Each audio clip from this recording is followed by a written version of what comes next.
রাজ্যে নতুন super speciality হাসপাতাল স্থাপন নিয়ে প্রশ্ন তুললেন কংগ্রেস বিধায়ক সুদীপ রায় বর্মন। শুক্রবার ত্রয়োদশ বিধানসভার প্রথম দিনে প্রশ্নোত্তর পর্বে রাজ্যে সৃজা হাসপাতাল স্থাপন নিয়ে প্রশ্ন তুললেন কংগ্রেস বিধায়ক সুদীপ রায় বর্মন।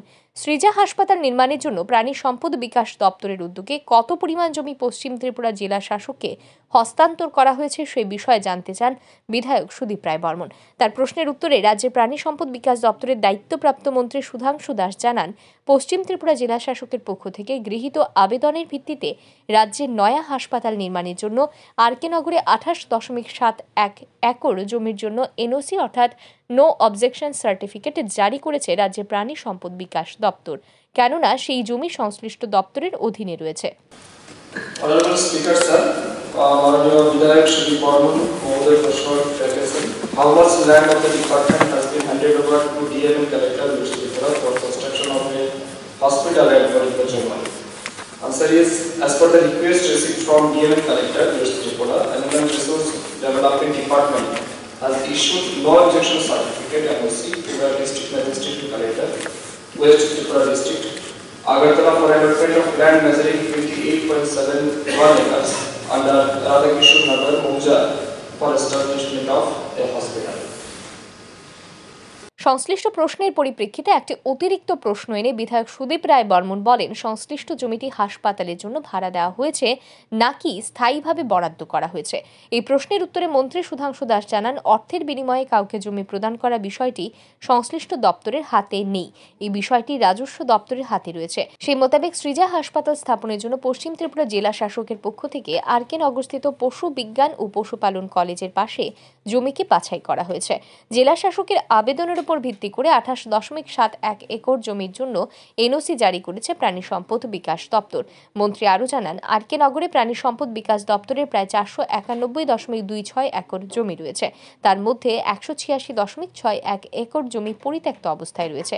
আর সেই জমিকে রাজ্যের উন্নয়নের ক্ষেত্রে ব্যবহারের লক্ষ্যেই জেলা শাসকের আবেদন অনুসারে হাসপাতালের নির্মাণের জন্য 28.71 একর জমিতে এনওসি জারি করেছে দপ্তর। কোনো কস্ট নিয়ে দেওয়া এটা কিন্তু ডিপার্টমেন্ট করতে পারে না, এটা রেভিনিউ ডিপার্টমেন্ট করে। First of all number 2, DM সাহেব থেকে আমরা একটা অ্যাপ্লিকেশন রিসিভ করেছি যে সুজা হসপিটাল নামে কোনো একটা হসপিটাল তারা এখানে কাজ করতে চায়, আমাদের রাজ্যের স্বাস্থ্য পরিষেবাকে তারা এক্সপানশন করতে চায়, এবং বেসড অন দ্যাট আমাদের ডিএম সাহেব এবং তারা এনকোয়ারি করেছে যে আমাদের ওয়েস্টে কোন জায়গাতে অ্যাভেলেবেল ল্যান্ড আছে, এবং তারা সেই অনুযায়ী এটা দেখেছে আমাদের আরকে নগরস্থিত যে কলেজ আছে সেই জায়গাতে আমাদের বেশ কিছু জমি আছে, এবং আমরা যেটা দেখেছি প্রায় 491.26 একর ল্যান্ড কিন্তু আমাদের সেই জায়গাতে আছে। তারপর কিছু কিছু জায়গা আমরা দিয়েছি, তারপরেও আমাদের কাছে প্রায় 186.61 একর ল্যান্ড কিন্তু আমাদের আনইউটিলাইজ কন্ডিশনে আছে, যেটাকে আমরা রাজ্যের ডেভেলপমেন্টের ক্ষেত্রে ব্যবহার করতে পারি।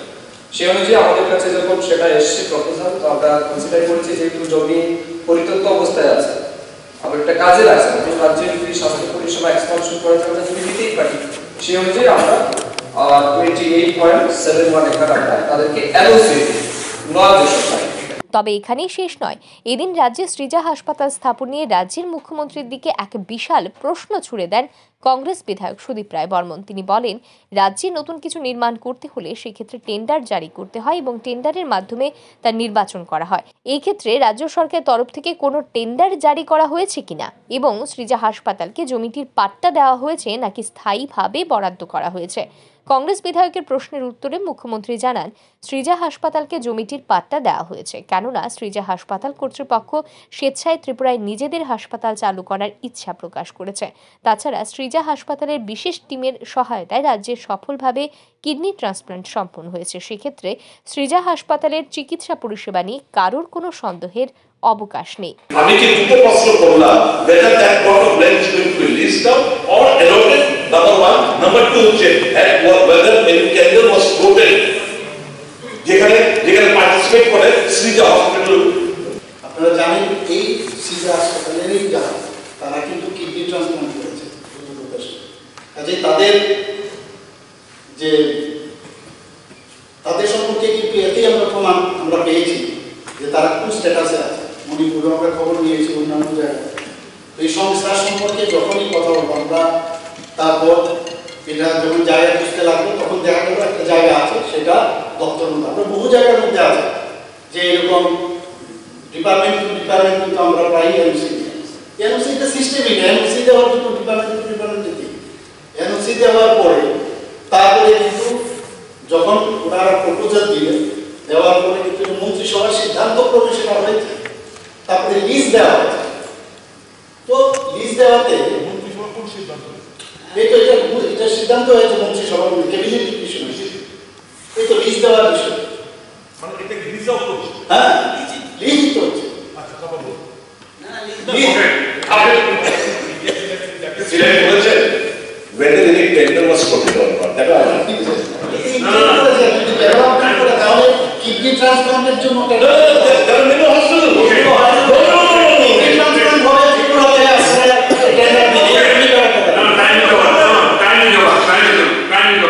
তবে মুখ্যমন্ত্রীর এই জবাবে একেবারেই সন্তুষ্ট নন কংগ্রেস বিধায়ক। মুখ্যমন্ত্রীর উত্তরের তীব্র বিরোধিতা করে আরও প্রশ্ন উত্থাপন করতে যাচ্ছিলেন বিধায়ক, কিন্তু সময় উত্তীর্ণ হয়ে যাওয়ায় তাকে থামিয়ে দেন অধ্যক্ষ। Bureau report, RE news.